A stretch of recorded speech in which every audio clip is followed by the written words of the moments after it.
Hello, my dudes, and welcome the frick back to the pod. Today's podcast is mainly an advice podcast, and I'm very excited because I find it very pleasurable to focus on other people's problems. I'm uncomfortable that I said the word pleasurable. I think it should be deleted from most people's vocabularies. Anyway, so we're going to get into some of those in just a little while, but first, I've got a couple stories for you. So I'm going to tell stories about self-advocacy, which is very important. You got to speak up for yourself. You got to know, especially when you're in the right, to be able to speak up to yourself. To yourself? Hey, you listen to me. Make your fucking bed. All right, you're right. It's 2 p.m. It's about time. So there's that. And before we get started, of course, as always, I gotta give a shout out to my patrons. We have a new patron, everybody. Are you excited to meet him? I am too. His name is Matt at Protronics. I don't know what the at Protronics is. I thought that would be a social media username, but it's not. So, hi Matt. Thank you so much for becoming a patron. Thank you for supporting the podcast. It means so very much to me. And as always, we have our sponsors. These are my number one dudes, and I appreciate you guys so very much. I don't let you know enough. Even though I say it in every episode, I honestly should say it every day. The first thing I should do when I wake up, gratitude journal, first thing in the morning, say, thank you, sponsors. You guys are wonderful, and you make this podcast much better for me, okay? So thank you. We have to give shouts out to Hannah Baker, Lauren Thomas, Eric Courtwright, Lily Dillon, and Liz Walsh. And Love You. What was I thinking? I always forget that Love You is in a different section. And Love You, of course. I still don't know who Love You is. There's an anonymous sponsor whose name is just Love You, and their email address on Patreon doesn't give me any more information, so I don't know. But anyway, I love you guys. Thank you so much. So let's get right into it. Before I get into those stories, actually, I just want to take this opportunity to remind you to vote and make sure you're registered.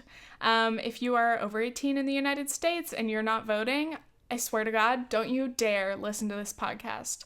Delete it. Never listen to it again. I honestly, I cannot associate with adults who are in this political climate who could, get out there and vote and do something nice and don't choose to do that. So please, I don't want to kick you out of the podcast family. Just vote. Please, literally, even if you're a Republican.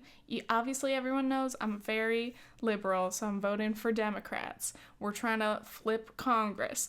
But anyway, even those of you who are more conservative, I appreciate your views. I appreciate your comments. I love having discussions on this podcast. But I want you to vote too. I want everybody to vote. I want there to be no voter suppression. But apparently there's already been some bullshit going on.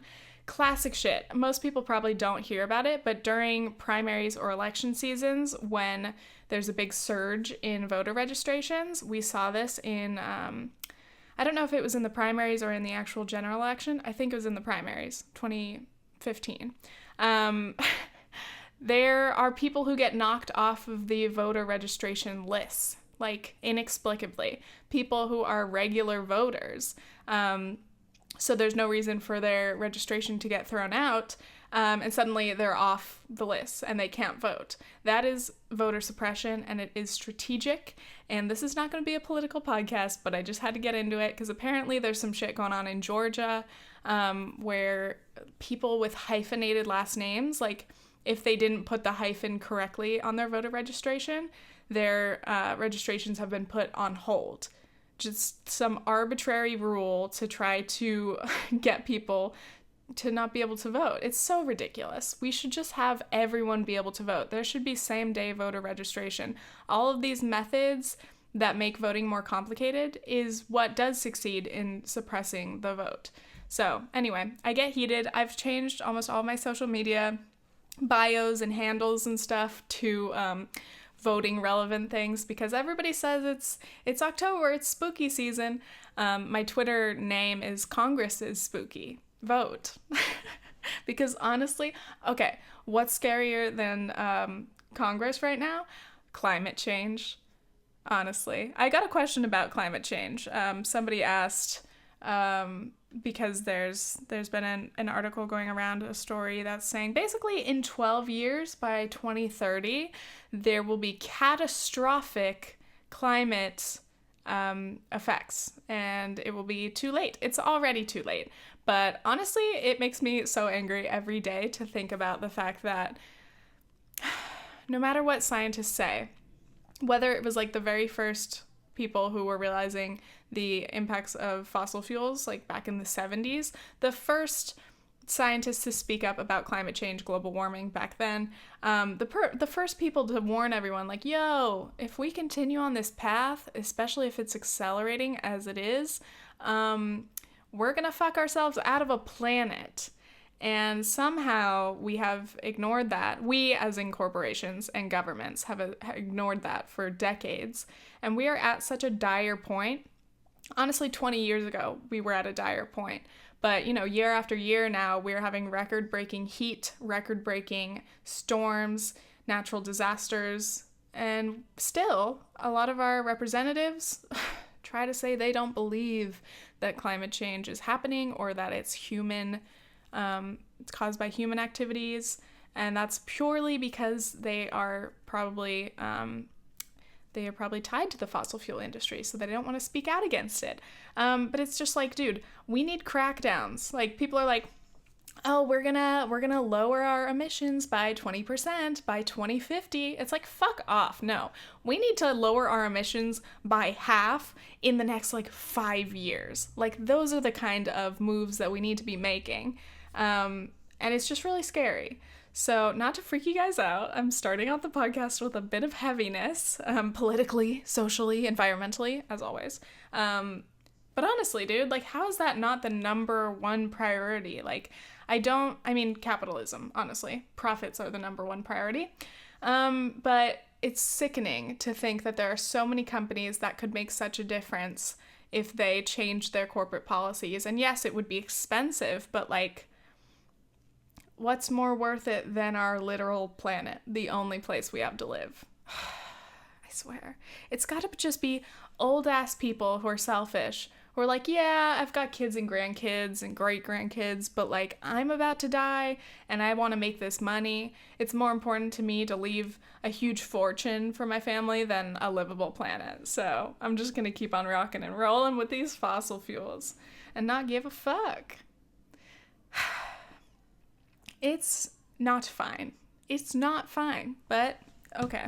So I'm going to get into our stories that are a bit more lighthearted about self-advocacy. So the other day at Starbucks, Nathan deviated from his standard, this sounds like math, standard deviation. What is the standard deviation of Nathan ordering a different drink than usual? He usually gets a grande or venti soy vanilla latte, extra hot, in case any of you are wondering what to get Nathan if you see him at Starbucks. But he gets that almost 100% of the time. It's very rare that he'll have something else. We go to Starbucks, we walk in, but we mobile order because I guess we want to avoid social interaction and jump the line. So we walk in, order our drinks on the app, and then just wait for our drinks. So I ordered my drink, and then he ordered his. And then I picked up my drink, and he's like, oh, I tried something new. And I was like, uh-oh. What is it? And he says, this is the almond protein cold brew. And I was like, oh no. It's like, Nathan, you should have asked me. Oh no. And he's like, what? And I was like, it tastes horrible. He's like, oh, have you tried it? I was like, no, but I've heard that it's horrible. It's made with pea protein. It's shitty. And he was like, what? And he was mad at me for telling him that it tasted bad, even though he hadn't received the drink yet. I was like, dude, I don't know. Maybe you'll like it. Again, I haven't tried it. I've just heard that it's horrible. But yeah, give it a try. So the drink comes up, and he's like, can you try it first? And I was like, yeah, sure. I try it, and I'm like, oh no, it's horrible. And then he tries it, and he's like, that is disgusting. What the fuck is that? And I was like, yeah, it's pretty sad. Freaking Starbucks. How classic is this? They come out with like a vegan drink. Like, not very many of their drinks come vegan. Like, you can make most of them vegan, but whatever. So they come out with this drink that sounds very appealing. It's almond milk based. There's some kind of protein in it. And cold brew, that sounds like a delicious, nutty, cold brew, like protein drink, which might be good, you know? But no, apparently it's made with pea protein, which makes it taste fucking disgusting. And it just overloads any of the other flavors. So anyway, then Nathan's like, all right, let's leave. And I was like, what? Dude, get a refund. And he's like, you can't just get a refund because you don't like the drink. And he leaves. We get to the car. And I was like, babe, please get a refund. I worked at Starbucks. I know you can. He's like, you can't just get a refund because you don't like the taste of something. And I was like, no, this is Starbucks. I know the policy. Like, you can literally go in there and just be like, I don't want this. Give me my refund. And they're like, yes, anything for you. Starbucks really will almost never refuse the customer. So I was like, dude, I swear to God, I'm not going to let you waste $5. The other day, he got a latte and it tasted off. And he didn't realize until we drove away. And then he was like, $5 wasted. So we'd already had a bad week for coffee for him. And I was like, dude, stop wasting your money. Let's get a refund. So I was like, you know what? I'll go in, I'll say it, okay? I'll be brave. Because I don't know about you, but like, I feel like there are two types of people. There's the type of person who's like, they'll let me speak to the manager. I will always, get a refund when I want it, or I will get whatever. Like, they have no fear when it comes to speaking to cashiers or whatever. And then there's other people, like me usually, who literally, there were so many times in France where I would order my drink with soy milk and then see them put dairy milk in it, and then I would take it and just go, merci, and then just fucking walk out and throw it away. I was like, I just wasted €5. Yeah, I'm like, well, okay, in France it was justified because I didn't really know how to explain in French. Well, I guess I would know how to explain it, but like, I don't really want to argue about a bad drink in French when I'm not confident. But even in English sometimes I'm just like, it's not worth it. But then I'm like, it is worth it. If it's $5, if it's whatever amount of money, especially when it comes to a drink that can so easily be remade, like, I feel like that's okay. And especially at Starbucks when that's the policy. But like, if I were to like go to a restaurant and have a meal that was like gross, I would just be like, oh, well, that's my fault. I shouldn't have ordered a gross meal, whatever. I would take the L. But yeah, I was like, this is Starbucks. We've got to do it. So we walk in there and I talked for him. It was so funny. And I was just like, don't worry. Here, I got this. And I was like, hi, we just wanted to try this almond protein cold brew and it's just not good. And I could see the cashier was like, oh, what drink? Yeah. And I was like, can we get a refund for this? And he's like, I think I haven't done a refund before. He was new. So he brings over like the manager or the supervisor. And she was like, what drink is that? The almond protein cold brew. And she's like, yeah.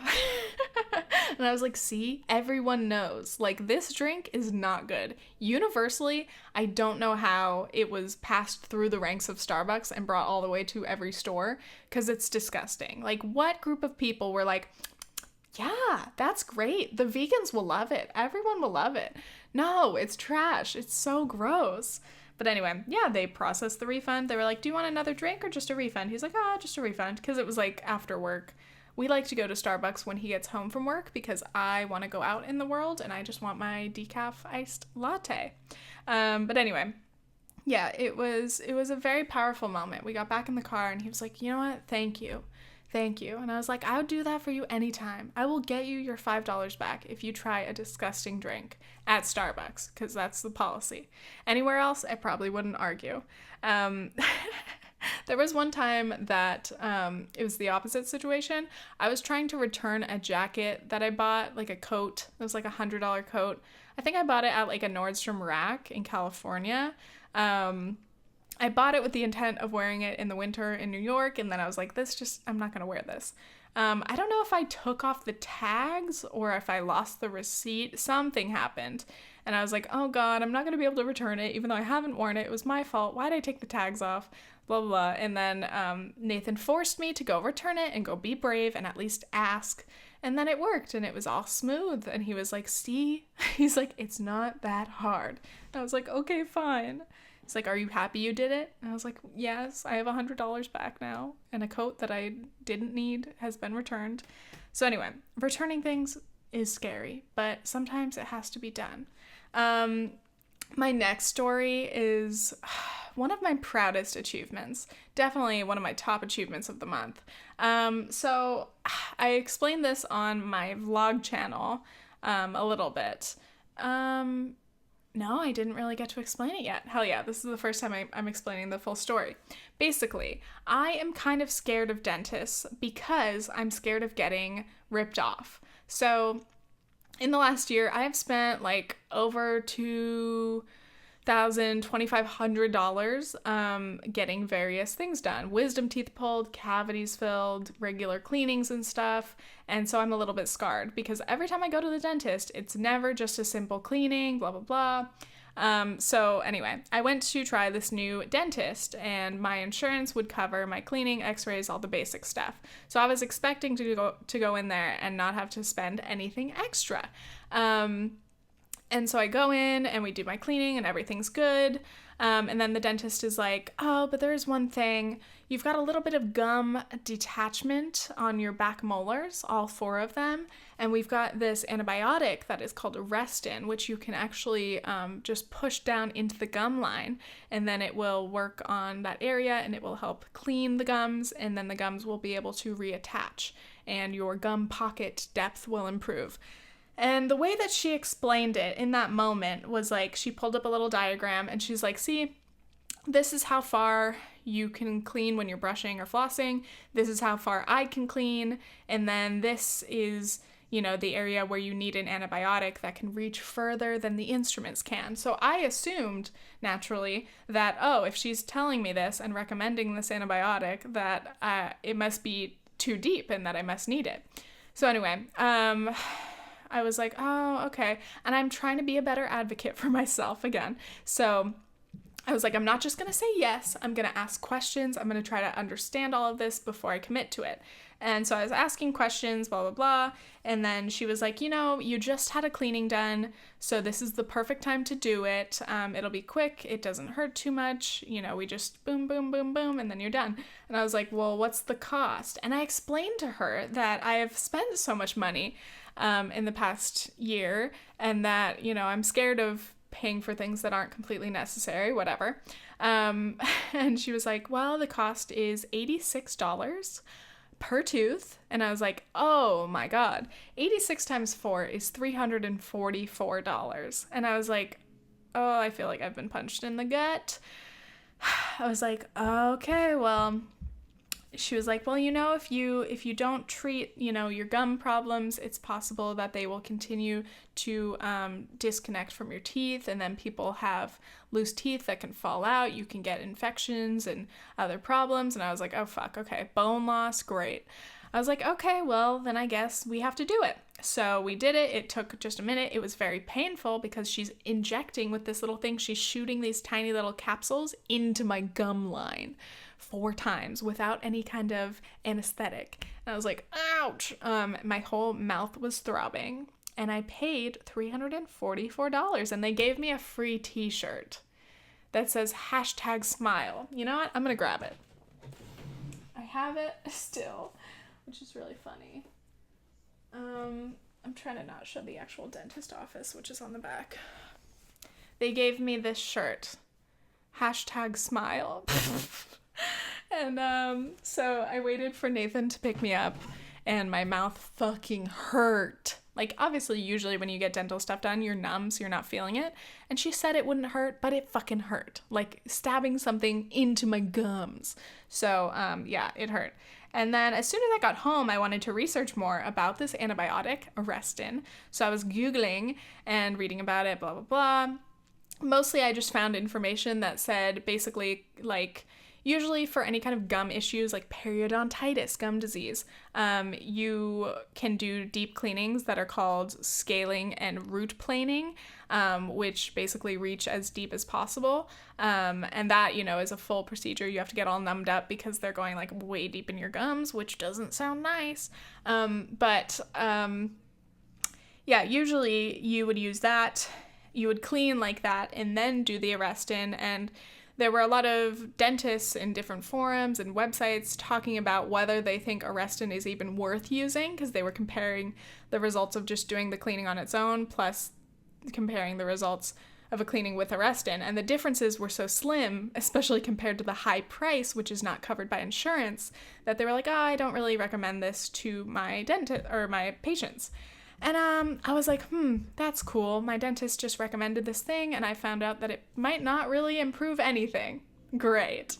But I didn't really think much about it. I was like, you know what? Fuck it. Like, I want to spend money investing in my health, and I guess it's worth it.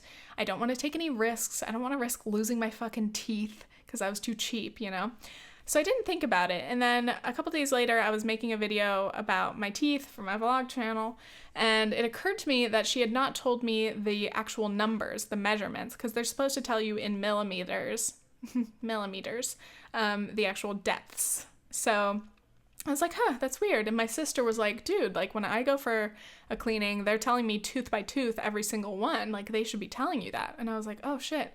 And then I called the dentist, and I was like, hey, could you give me the measurements? I was just in like last week. And the office manager was like, I will have the dentist call you back. And I was like, okay, cool. And then over the long weekend, nobody called me, and I was like, it's a holiday, it's fine. And then Tuesday came, and I called back, and I was like, hey, it's me. Can you have the dentist call me back? Dentist didn't call me again.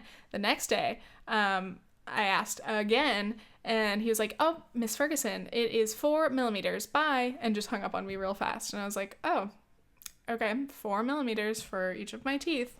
And I was like, all right, well, at least I know the number. But then I went and did more research. I know this is a long story, but you have to know all the details to understand. I go and I find on the Arrestin website this whole like pamphlet informational page, and it basically shows, I'll put this on the video podcast. So let me write that down. 20 minutes. You guys are always like, make sure you add graphics or things when you're talking about something. When I'm editing the video for this, I cannot sit through the whole hour at that time. I just try to put it together, and then I'll add things where it's like very necessary. But anyway, I'm going to add that. So there was this graphic that shows, again, the exact depths that each type of cleaning can reach. Scaling and root planing can reach 5 millimeters, and then 5 millimeters and worse, like 5 to 9 millimeters, is when Arrestin is recommended in addition to scaling and root planing. And I was like, all of my molars were at 4s, and they didn't even recommend scaling and root planing, SRP, but they went straight to Arrestin, which is supposed to be used in addition to this deep cleaning, SRP. And I was like, excuse me, I smell a scandal. So I keep doing this research, and then I call the dentist, and I was like, first I talked to the office manager, because I was like, I don't know how to go about this, but this just doesn't seem right. And I hate the thought of being given and charged $350 for an unnecessary procedure. So I call, and I'm like, hi, it's Tiffany, it's me. And I'm like, I just kind of explained the general situation again. He was like, I will have the dentist call you back tomorrow. And she never calls me back. So I was like, okay. The next day, they didn't call me, and I just decided to write an email. So I wrote this long-ass, detailed email with a literal screenshot. Sorry, I'm getting too excited. A screenshot of the graphic from the website. And I was like, basically, like directly from Arrestin, they say that this needs to have SRP, and they recommend it at 5 millimeters. Like, this just doesn't add up to me. Why would the dentist recommend this when it's not used in combination like it should be with SRP, and my gums were at 4 millimeters? I would understand if she had said, hey, let's bring you in for a deep cleaning. Like, you're not at 5 millimeters, but let's not let it get worse. But it didn't make sense that she would not recommend a deep cleaning at all. She didn't mention that at all. I had to go home and do this research to find out all of this. And then there was this whole thing like, so they're injecting this capsule into your gums, and there's a lot that you can do in the first few days to like dislodge the capsule, which essentially ruins the antibiotic treatment, obviously. So like, you're not supposed to floss back there or mess up like that part of the gum. And you need to eat very carefully. You can't eat certain foods that may risk dislodging the capsule. And she didn't tell me any of this. So I was like, wow. So basically I was just like, dude, like, she didn't give me the full story. She didn't give me my measurements right away. She should have done that at the appointment when she was talking about all of this. She should have recommended, sorry, I just kind of burped. Cute. She should have recommended a deep cleaning, yada, yada. So I send in this big ass email directed to the dentist. And then I say, please call me back. She calls, we discuss it. And she was trying to justify her reasoning, but I was still like, this just still doesn't make sense. Why would you do this? Blah, blah, blah. And I get she's a dental professional. I'm just a customer who's reading shit online, but I'm reading straight from the antibiotics website, and it's like brochures, it's pamphlets. This is how it's supposed to be administered. I was like, this just doesn't add up. And this is an expensive thing, so I'm not taking it lightly. If total this were like $100 or less, maybe I wouldn't have been so angry about it. But I literally got a paycheck for like $400 that day and then had to spend $350 on it for this fucking treatment. So I was mad, especially if it's not justified and it wasn't done right. So anyway, I talked to her. She said I'd have to talk to the billing person, which is the office manager. So this took like a whole week because I would call them. They'd say they'd call me back. They wouldn't call me back. And I was like, okay, clearly they're ignoring my calls now because every time I call, they used to pick up at the first ring and now they just let it go to voicemail. So I finally emailed the office manager after he missed my call again. And I was like, look, I don't want to waste too much of each of our times continuing to talk about this, but basically, like, it just was not right for her to recommend this medication. It wasn't administered with the right deep cleaning, which means it probably wasn't effective at all. And making me pay $350 and not explaining how this works was just wrong. So we argued a little bit. He called me back, and then I don't know, we went back and forth, and I was just very, very firm, which I get scared, dude, especially phone calls. I'm like, I don't want to be passive. I have to be strong and be like, no, this is what I want. I demand a full refund. So yeah, he was asking questions, clarifying some things, but not in like a friendly or helpful way, like kind of a defensive way, which makes sense. But so then he was like, well, what do you want to do? And I was like, I want a full refund. And he goes, a full refund? And I say, a full refund. He goes, you think that's fair? And I go, yes, for a treatment that was unnecessary because a deep cleaning, SRP, whatever, should have been recommended first, and the Arrestin should have been administered with a deep cleaning. Yes, I think it was unnecessary. This was administered incorrectly, and I deserve a full refund because this service, treatment, whatever, should not have happened. And he goes, all right, I will process your refund of $340. Goodbye. Oh, my camera just stopped recording.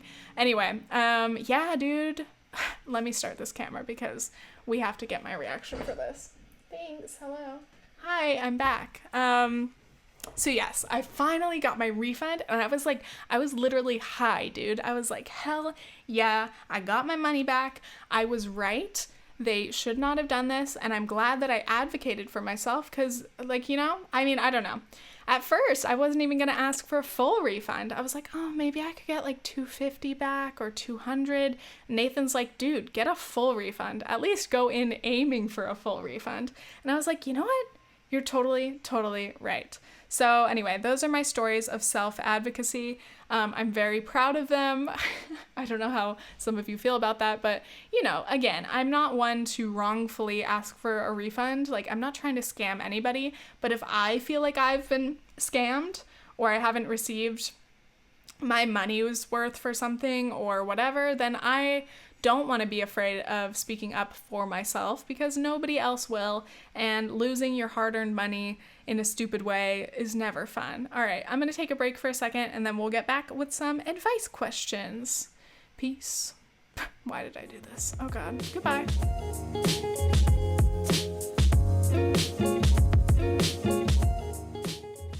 And we're back. All right, now we're going to get into some advice questions. So I asked you guys on Instagram if you had any questions, and I'm going to keep them all anonymous. So let's just jump right into it. First question. Hi, BXOXOX. You know how you took a gap year and have been dealing with your college situation? Do you ever feel like you're behind everyone else? Because sometimes I feel like my personal choices about college have meant that I can't keep up, and I know it's like, who cares what people think, but also sometimes we all care a little. So do I feel like I've been left behind / do I care about people's opinions of what I'm up to? So far, no. I mean, sometimes I'm like, ugh, so many people from my high school and my graduation year just graduated or graduated early, and a lot of people are graduating this year. But then I'm like, you know what? I still have friends who are still doing college, and it's just a journey, dude. Like, who cares? And I know that's easy to say. It does help that I'm away from my hometown and I'm like not in contact with anybody, so it's not like I have anybody being like, oh, Tiffany, what have you been up to since high school? Oh, still making YouTube videos? Great. Heard you went to college. Oh, you kind of dropped out? I'm like, oh, no, I wouldn't say I dropped out. I just haven't been enrolled in a year or so.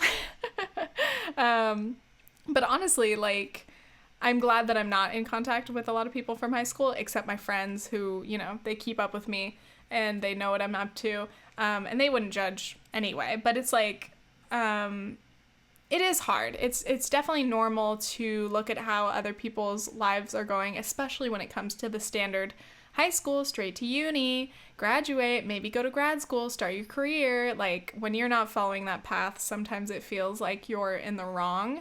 But there are so many people who are doing other things. Like, you're not alone. And even if you were alone or you are alone in this, if you're the only one who's decided to do something different, just fucking rock it. Like, believe in yourself, believe in what you're doing, make your time out of school or just in general worth it. As long as you're always working towards something and you've got goals and you're making yourself happy and you're paying your bills and whatever, you got a good credit score, I don't know. As long as you're fulfilling yourself, that's all that matters. And I know that's such an easy thing to say, but honestly, like, nobody else's opinions matter. Even if it's your family or your extended family who are like, so what are you up to? You know, Thanksgiving's coming up. Oh God. Your whole family's like, so you're not in college? Is your life gonna fall apart? And you're like, yeah, totally. Yeah, it's always a little bit of a struggle to do something different, but that's also the potential for a bigger reward, you know? I'm currently really happy with what I'm doing, even though I still have the intention to go back to school and finish my degree, but I'm feeling very fulfilled in this very moment, in what I'm doing and what I'm creating, and I'm happy to have the freedom that I've had to be able to travel when I want to or need to, be able to work for myself. Like, there are things and experiences that I'm gaining a lot from, and I think that that's true for anybody. So yeah, just do your damn thing, because all that matters is you. Cute song. All right, we're gonna move on to the next question. I have an annoying boy question. How do you stop being a little bitch and get over a guy you only dated for a month who is perfect in every way except still in love with his ex? We stopped seeing each other because I'm studying abroad, but I can't stop having feelings and keep thinking about what could happen when I come home, even though we haven't talked in a few weeks. My self-respect tells me to run from his emotionally unavailable ass, but my stupid heart is stuck. Oh God. Oh, I love the way that you asked this question. First of all, it's made me laugh. But I also can totally relate. So basically, I mean, it doesn't matter the reason in this situation. It's the guy still wasn't over his ex, but regardless of the reason, It sucks when you really fall for someone or you really like someone and you see a potential for your future with them and then it gets cut off so short and prematurely. I can definitely relate to that, and it's a terrible feeling to feel like it's one-sided. I feel like in the past I had put so much effort into relationships where I felt like I would do anything, and a lot of times the person that I was with or the person I was seeing wasn't exactly on the same page. Like, I could tell they weren't putting 100% in, and it's just like, it's a shitty position to feel in. Like you're not doing enough, even though you're doing everything, and somehow you still blame yourself, even though it's an issue of the other person. And honestly, yeah, sometimes it just doesn't work out. Sometimes that person doesn't like you as much as you like them, and that's a brutal thing to think, but like, yeah, it's hard. It's really hard when you're like, hey, I would put it all on the line for you. I would do anything to make this work. And they're like, no. But then again, I think it's a good thing in this situation. Like, I don't know how it went down, but like the fact that, I mean, I don't know if he told you like, hey, I'm sorry, but I'm just not over my ex. Like, this is not a good time for me to date right now. I can't be getting involved seriously with someone right now. I respect that if he told you, but if you're just like suspecting it or that seems to be like the sitch, then, I like that, everybody has the right, obviously, to decline a relationship or end it for any reason, but I definitely respect when people are open and honest about why, because I think that everyone deserves to at least know why. And sometimes, I don't know, maybe there isn't a good reason. But anyway, don't be hard on yourself. I know what it's like when you think that somebody could be a really great fit for you and you just aren't given the potential to really explore that. You're not being a little bitch. Yeah, if somebody's emotionally unavailable, like, there's nothing you can do. And don't let yourself be that person who's just waiting around for someone, hoping that they'll, come around someday for you. Like, that's not the type of person that you want to be with. And I know in the moment, it doesn't fucking matter. You would do anything. I know. Even though you know that you shouldn't be doing it, you still do it. But that's not your fault. Anyway, yeah, it's hard. And it's also kind of like I hate when people say this sometimes, but it's like, you're more into the idea of this than the actual person, which, I don't know, may or may not be true, but clearly, if you're thinking about, the future and what could possibly happen when you go home, I feel like that kind of is more on the, like, you're into the idea of this working out, you're into the idea of him and you, being able to be together, but you have to focus on, like, what's reality, and, yeah, if he's emotionally unavailable, he's not over his ex, like, you imagining that things will work out or be different when you go home is only going to make you more disappointed, because most likely it won't work out. I mean, I hope the best for you. I wish the best for you. If you guys do end up working out, that's wild. But yeah, I don't know. Good luck. And try to keep your heart open and your eyes open, because, that's usually the time where somebody else will come along, and that's always a big surprise. And you never know. Or even just enjoy being on your own, because, being on your own is nice sometimes. I get it. Good luck. Good luck to you. All right, I have another question.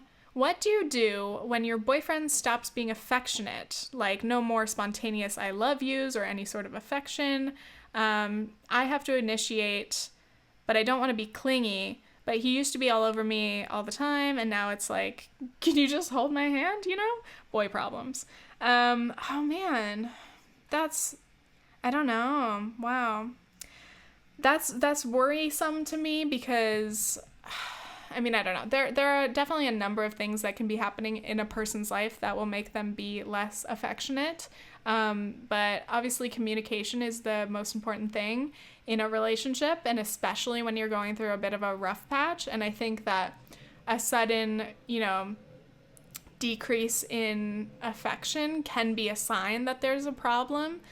So it could just be something that he's dealing with, but I think it's definitely worth talking to him about and saying, like, is something up? Like, is something going on with you? Is there something going on with us? Like, what is the reason that you're not as affectionate as you used to be? Not that it's a problem, like you're allowed to do whatever you want. You don't have to be all over me all the time, but like I just want us to be on the same page. And if there is a problem, like we need to know about it and we need to be able to talk about it together, you know? So yeah, that's tough. And it's definitely an uncomfortable situation for you to, you know, want to be affectionate with your boyfriend. That's totally normal. And to kind of feel like you're getting the cold shoulder and not know why. So yes, please, please, please communicate with your boyf and figure out what's going on, because it has to be like a signal of something. Or, I mean, it could be nothing. It could be like he's just doesn't want to be touched physically at the moment. I don't know. Again, we all, when you're thinking about consent, it's funny. I've been, this is totally random, but I've been reading some like kind of parenting tips, like a lot of articles of people like, how to raise your son or how to raise your children to respect others' boundaries. And there's a lot about like, you know, not even forcing your kids to hug you or not forcing your kids to let you kiss them goodnight, you know, like establishing those boundaries with your children so that they can say like, no, I don't want to hug right now. And that's totally fine, because like even from your parents or family, like it's nice to be taught that you have control of your body and that you can say no if you're not in the mood for a hug or if you don't want to kiss your grandma on the lips. I'm like, if my grandma's listening, no offense, I'm not adding you. But seriously, yeah, I mean, who knows? I don't think that that's the situation necessarily with your boyfriend, but like you never know. Like sometimes maybe any person is entitled to at any time be like, you know what, I don't feel like being as affectionate, or I'm not feeling this kind of physical contact right now. But again, I think communication is so important, absolutely essential for you to figure out, you know, if there is a root to this, if there is a problem, you got to talk about it. So good luck. I'm going to take a short break. I think my nose is running, and then we'll continue with more questions.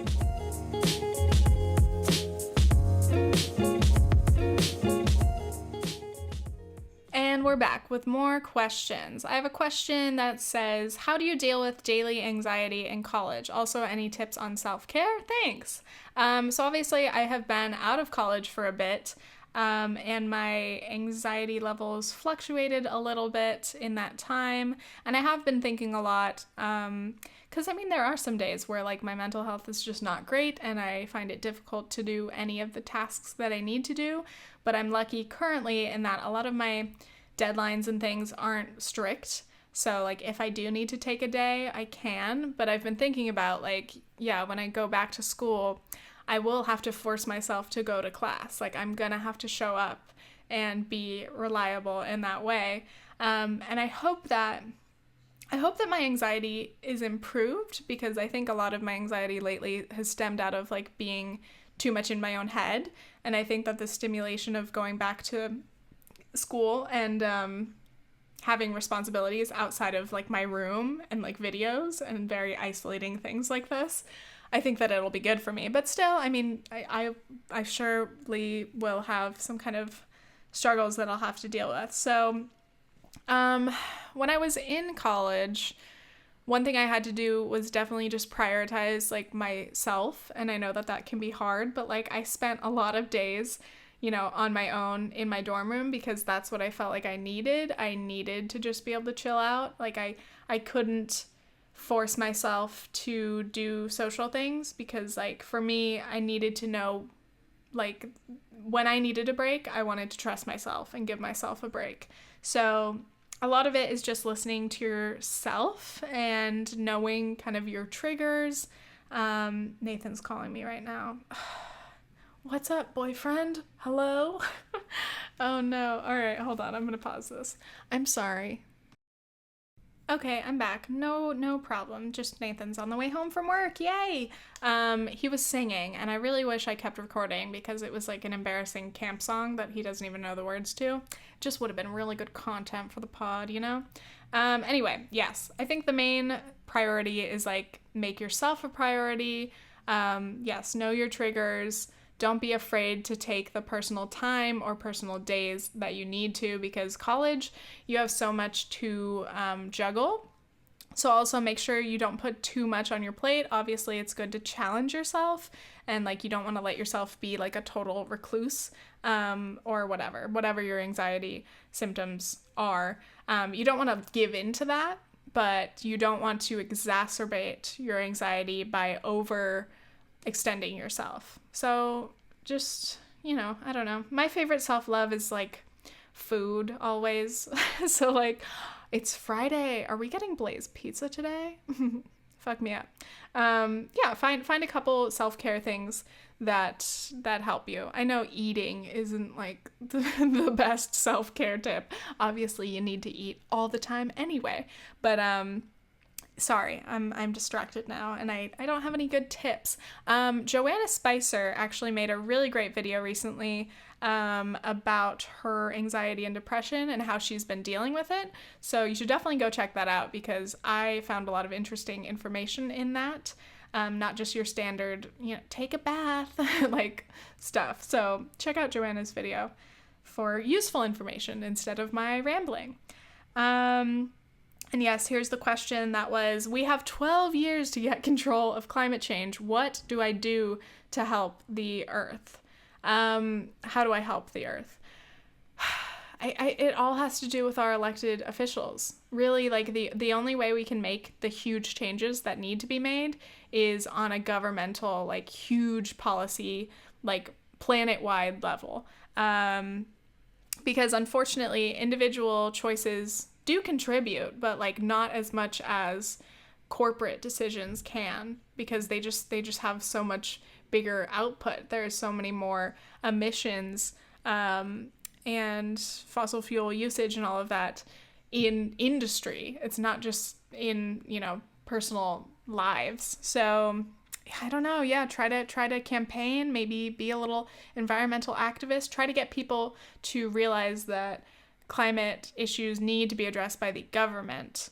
But not the government alone. Of course, personal choices are very helpful, and that can help you feel better. It may not make the biggest impact, but at least until we can force our governments to make these changes, personal things do help. So yeah, diet, eat less animal products, you waste less plastic, all that shit. Sorry, I'm at the end of the podcast where I'm like in a rush for no reason, but also because Nathan's coming home and we're going to Starbucks. I'm gonna get my iced latte.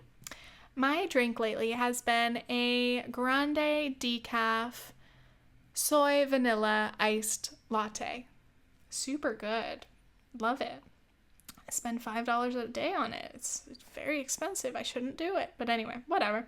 Let's go. I've got more questions. I got a question. How do you leave a job you just started a month ago for another job without being a dick? Here's another thing. Advocating for yourself in a professional sense. You do not owe this job anything. I mean, it kind of sucks because, yeah, they went through the time to hire you and perhaps train you. But honestly, it boils down to, like, this is your life. And if you found another better opportunity, they can't hold that against you. So I would say, obviously, definitely give notice. So just go and talk to your boss and write a letter and say, I'm sorry, but I found another offer that is just better for me in a professional sense, or it's just better for me in life. I appreciate the opportunity that you've given me in this job, but I will be leaving in 2 weeks. So that's that. I think, like, just bottom line, the most respectful thing you can do when you're leaving a job is give enough notice. I don't know how it is for, like, 9 to 5, like, corporate jobs, where you may have to, like, train your replacement or something. I don't know. I'm talking about, like a Starbucks. Like, so I don't know. It depends what kind of job you're working. But either way, like, I mean, the biggest dick move ever is, like, just not showing up, like, being a no-show and being like, fuck it, I quit, and giving them no notice, because that fucks over your employer and your coworkers. So as long as you give some notice, like, you don't really have to justify it. You're allowed to make whatever choices that you want. I'm looking through the last few questions. Few tips for starting working at Starbucks or just the training. Thank you. I loved Starbucks. I miss it a little bit. I think the training is really great. I mean, of course, it depends on your store and who's training you, but I had my best friend in the store was training me. He became my best friend in the store. Shout out. Because he was awesome. He was just great. He was fun to work with. He explained things in a really great way, and he really cared about training people correctly and really has a passion for, the coffee. So that's very helpful. Nothing would be worse than having like an apathetic trainer who's just like, fuck it, you can do whatever you want, doesn't care to teach you right.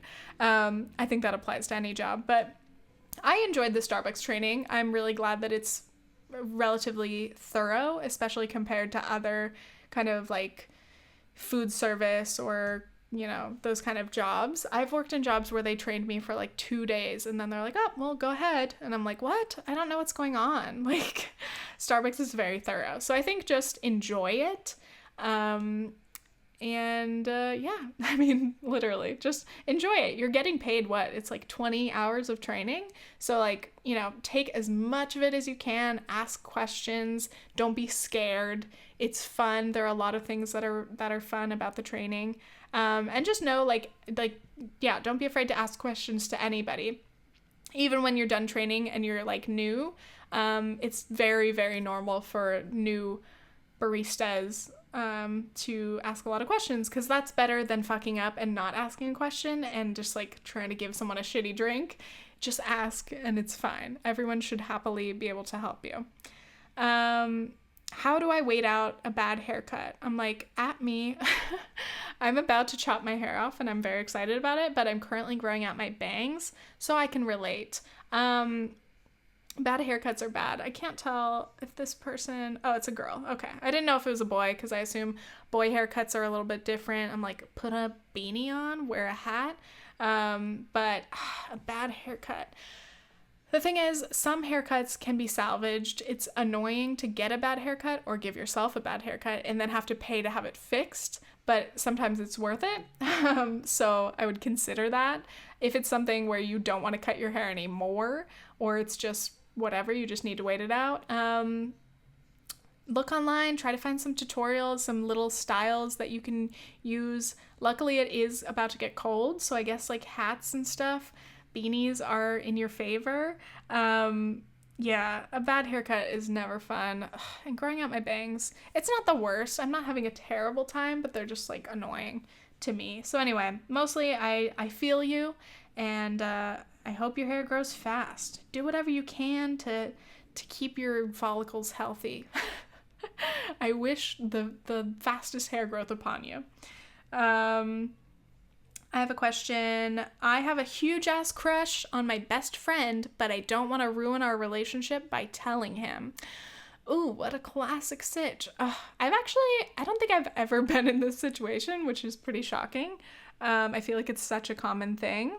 I've had a best friend who had a crush on me, like in high school, and he was literally like one of my best friends. Still love him. But he had a big crush on me, but we were very open about it, and it was kind of funny. But like, it was a little bit uncomfortable because obviously it sucks. Like, you two want different things. But in this situation, you don't know if your best friend perhaps has a crush on you too. But it's your best friend. I'm stressed. I'm like, everyone leave suggestions in the comments because I don't know how to deal with this. Again, I haven't been through this, but I'm always on the side of just being straightforward. So I may give you an annoying answer like, just tell him. But it definitely matters how you tell him and how you approach it, and you don't want to come on too strong and scare him. But I think he is your best friend. He knows you. And you could just, I don't know, if you're on the little topic of, if you're crushing on anybody, just be like, I don't want this to make things weird, which may right away make things weird, but it depends how your relationship is. If you're usually kind of flirty, I don't know, maybe that will help, maybe it won't, I don't know. Yeah, I just think honesty and being straightforward is good. I mean, I don't know, it really also depends on what you want out of this. Would you see yourself like dating? Do you think that could happen? Because everyone knows like the risk is always like, do you want to potentially ruin the friendship if you guys do try it out and then you like date for a bit and you break up. Like, I don't know, you never know. But also risk it for the biscuit. I should never say that. I feel like I've said that multiple times on this podcast. Not this episode, but just in general. But again, though, I feel like, you know, I wouldn't, if this is a serious crush and you really think that things could work for you guys, I think it's worth telling him and at least seeing what he says and what his reaction is. Because I would feel, it would be so annoying. That crush would never go away if I never told them, you know? So I feel like at least put yourself out there, and then maybe if things go bad, which I'm not hoping that it will, if things maybe go bad and he doesn't like you back, maybe that'll help you get over it. And then if things do go well and he likes you too, then you get to explore that. So I don't know. Good luck to you.